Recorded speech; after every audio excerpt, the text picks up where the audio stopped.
Good morning, my friends. This is Lisa, your favorite spoon bunny, and welcome back to the Life Spoontastic.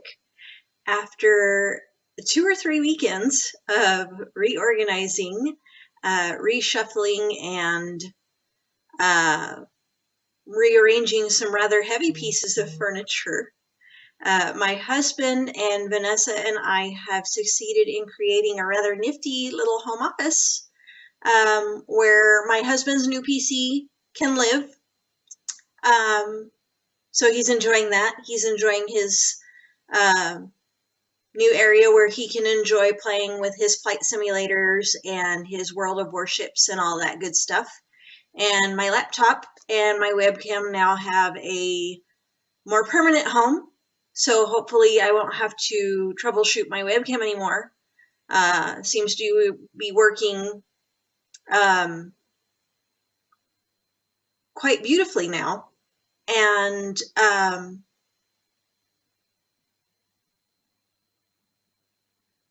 yeah, we're enjoying our new space.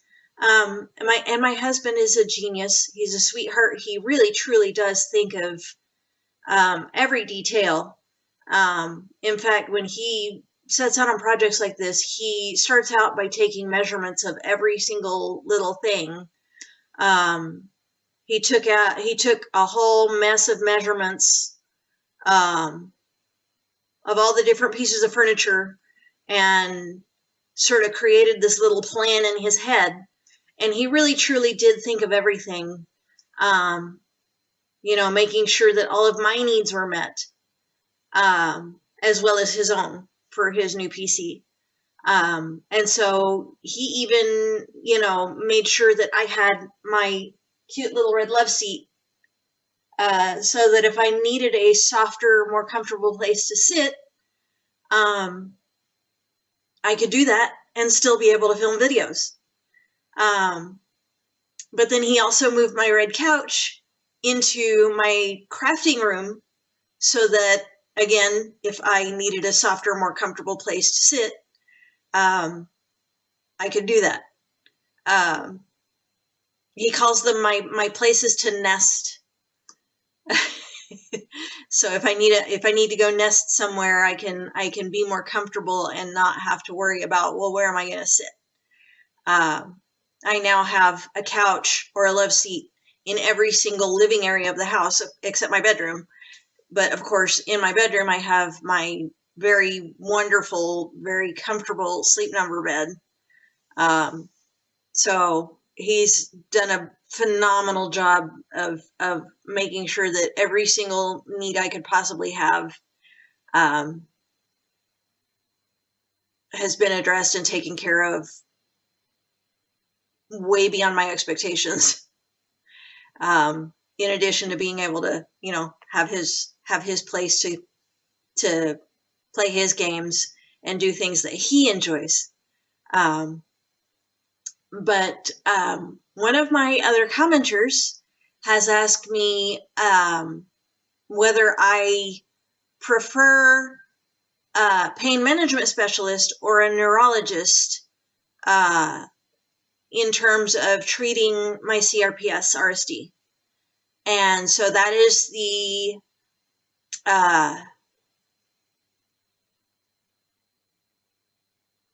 that's going to be the topic of tonight's video. Now, I happen to have a bit of a different journey when it comes to my CRPS. And I know that I've been very blessed in that regard because I know that I followed the same path that many CRPS patients tend to follow when it comes to seeing doctors. I saw one other specialist before getting into pain management. When I fractured my finger, I spent 3 months with it immobilized, because that's what they do. They immobilize your fingers and make sure that you're supposed to heal that way. But after about 4 months, obviously I was still in pain.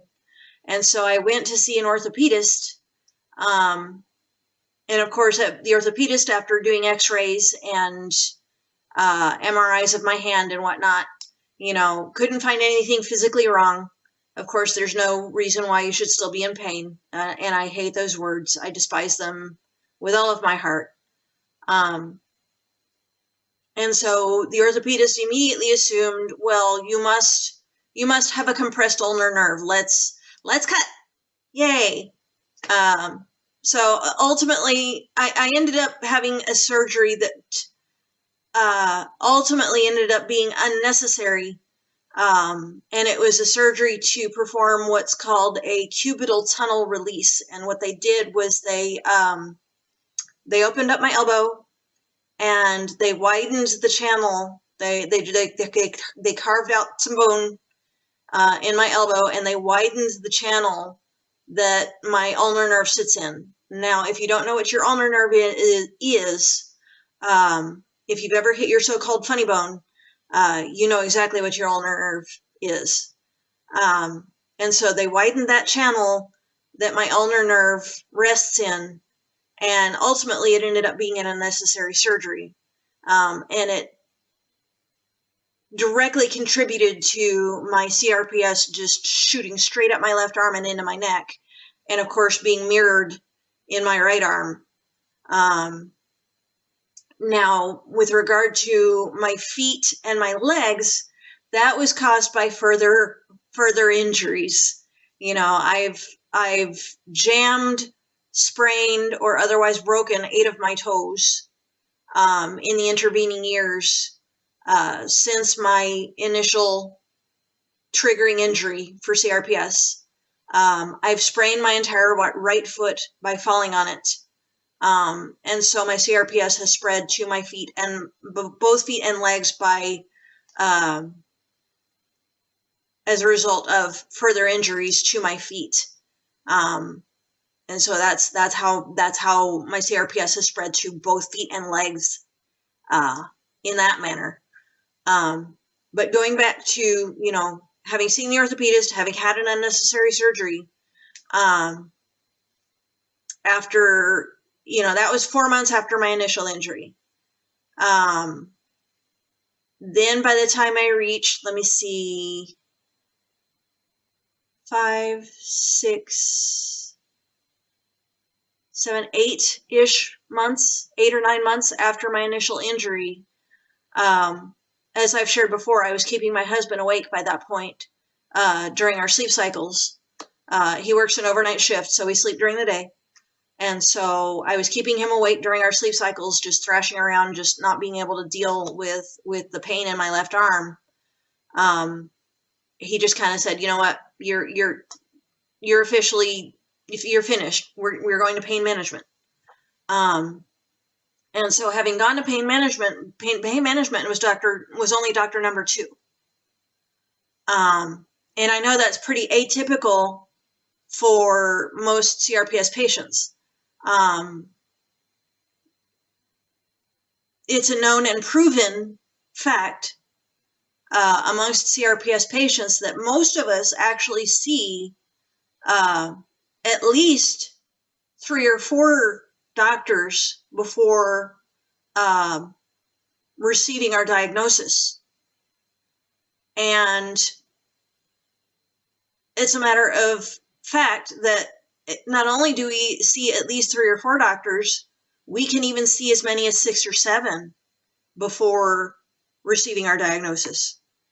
And I've even heard numbers as high as 10 or 12. And that to me is just insane, because CRPS, and there are many doctors who will even tell you that it's psychosomatic. It's all in my head. It's all in my head. It's all in my head. It's all in my head. No, it's not, because CRPS has been documented and studied since the Civil War, and is particularly prevalent in war veterans who have experienced injuries to their limbs, due to gunshot wounds or IUDs, It's a condition that's been documented for over 150 years. And yet we still know, honestly, damn little about it. Because CRPS, as I've said, is not a one-size-fits-all condition. It is an individual disorder. It varies from patient to patient to patient. And so, it really doesn't surprise me that, many CRPS patients can see as many as 6, 7, 8, 10 doctors before receiving their diagnosis. Because in all fairness, CRPS RSD is the great pretender. It can disguise itself as a neuropathy or a neuroma. It can pretend to be a compressed nerve. It can even, sort of play the part of fibromyalgia in some cases. It's learned to become this master of disguise that, unless doctors know what they're looking for specifically, or unless the patient themselves knows something about it, no one has a clue. And so, unless you know the telltale signs and symptoms, you don't understand what you're going through and where to look for the answers. And so, and in fact, I just recently advised a friend about this because he tore his Achilles heel and he just had surgery within the last month. And I have very specifically advised him, hey, if your pain levels don't go down in the time frame that they're supposed to go down, or if your pain still seems out of control within the next 3 or 4 months, get yourself to pain management stat.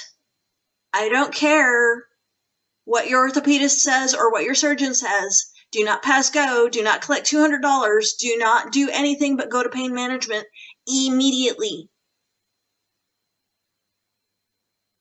Because if your pain levels are not subsiding and you're not seeing any pain relief from your surgery within the allotted time frame, then, bells and whistles need to go off in your head, and you need to start, your process of elimination when it comes to CRPS RSD, because, again, CRPS is a diagnosis of exclusion. And if you can get your diagnosis within that first critical 6 months of your initial injury, your prognosis is so much better, so like 100 times better than those of us who weren't diagnosed within that first 6 months, or even that first 8, 9, 10 months following our initial injuries. But going back to the question, do I prefer pain management or do I prefer neurology? Like I said, I didn't follow the typical path of the CRPS patient. My pain management specialist was only the second doctor that I went to. And so by the time I got to pain management and I received my diagnosis, it had been, I finally received my official diagnosis in March of 2016. So it was about 10 months, almost to the day.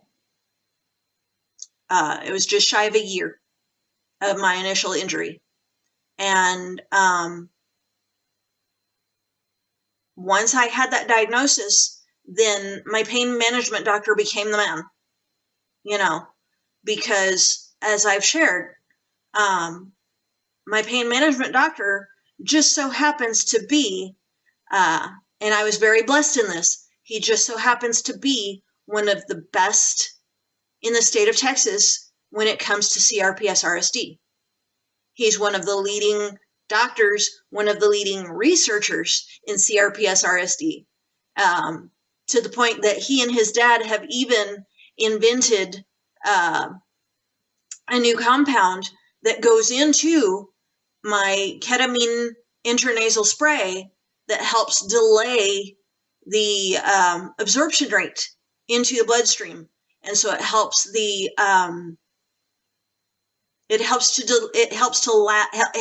each individual dose of the ketamine spray to last longer than it would without that compound. And so that's the level that he's on. And that's how blessed I was, when it came to choosing him, because when we searched up pain management, we didn't know, what we were looking for. We didn't know that we had any specific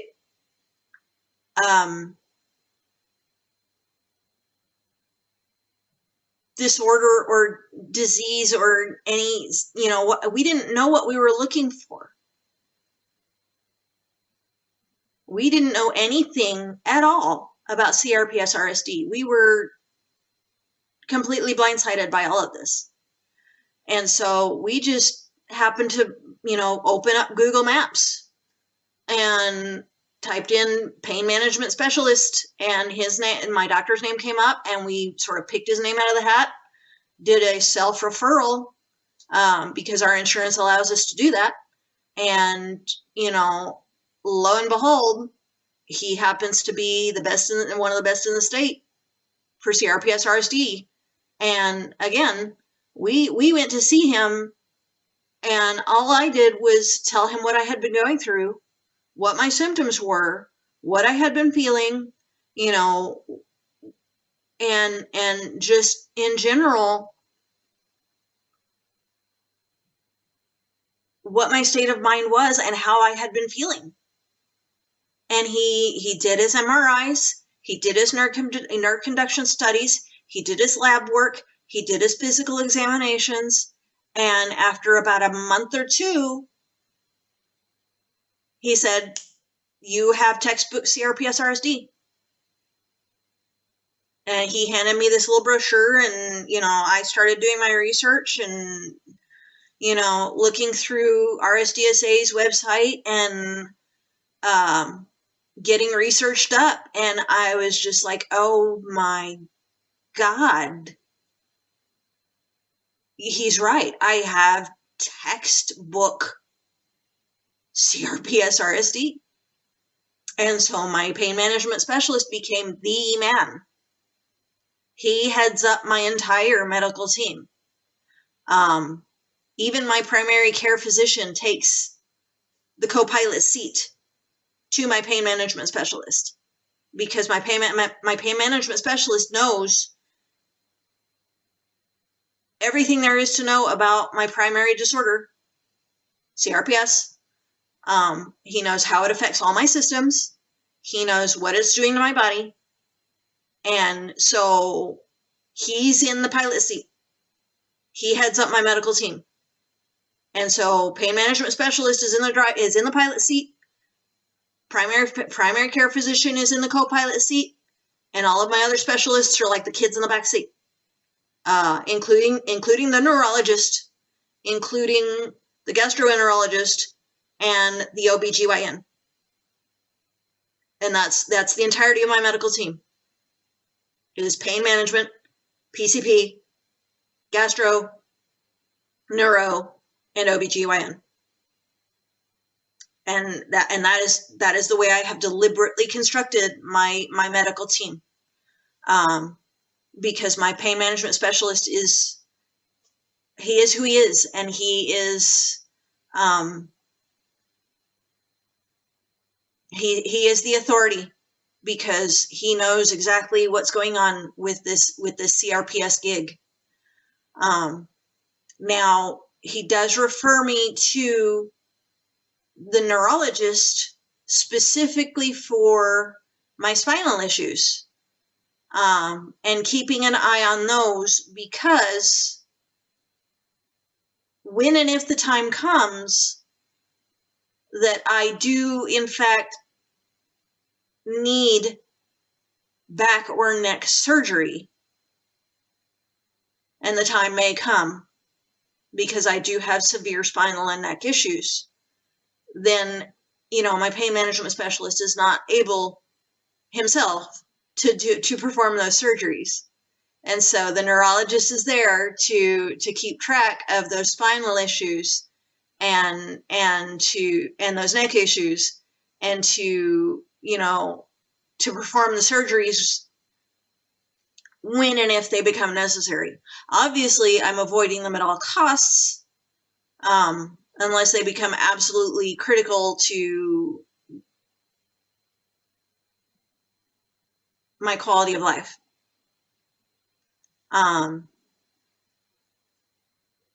Because, you know, further surgeries means it is just an oversimplified way of saying I'm going to have new injuries, which means more CRPS sites. And I'm not digging on that.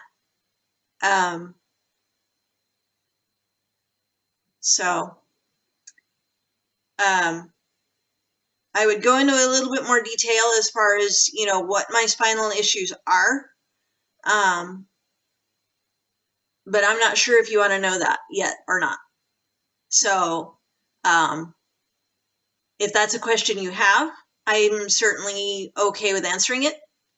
But if not, I'm not going to bore you with the details just yet. But that's my answer to the question. You know, do I prefer neurologist or pain management when it comes to my CRPS? The truth is, I went to pain management for my I went to pain management, and that's where I received my diagnosis. And since my doctor is one of the best when it comes to CRPS, that's who's doing my treatment. And I'm not, you know, I've been so blessed by him and so treated so well by him. I couldn't ask for more. And so I'm not ever, you know, unless and until he retires, I don't see myself seeing anyone else.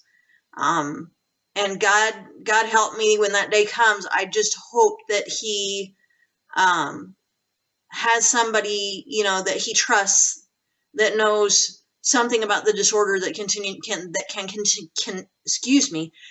continue to treat me in the manner that he has. So again, hopefully this answers the question. And I just hope and I pray that, you know, for those of you CRPS sufferers out there who are still seeking the diagnosis or still seeking better treatment, you know, I really truly hope that you can find a pain management specialist who will be as good to you as my pain management specialist has been to me. Until that time comes, my friends, may your spoons be plenty and your troubles be few. Have a great day.